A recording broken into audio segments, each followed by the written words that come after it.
सार्थ श्री ज्ञानेश्वरी अध्याय पहिला ओवी क्रमांक 146 ते 150.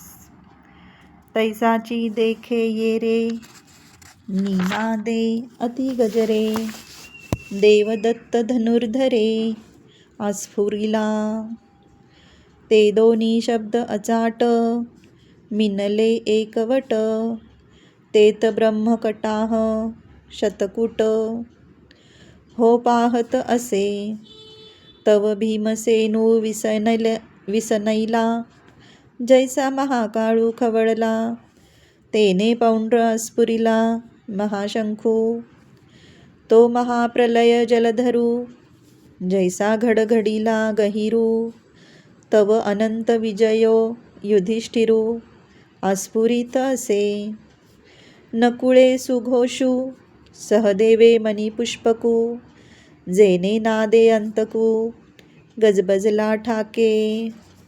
अर्थात त्याचप्रमाणे अर्जुनानेही आपला देवदत्त नावाचा गंभीर नादाचा शंख आवेशाने वाजविला.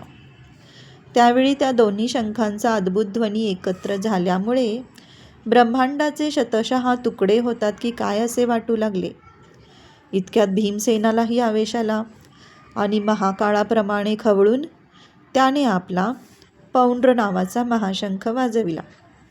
त्या शंखाचा भयंकर ध्वनी महाप्रलयकालच्या मेघगर्जनेप्रमाणे होत असतानाच धर्मराजाने अनंत विजय नामक शंख वाजविला.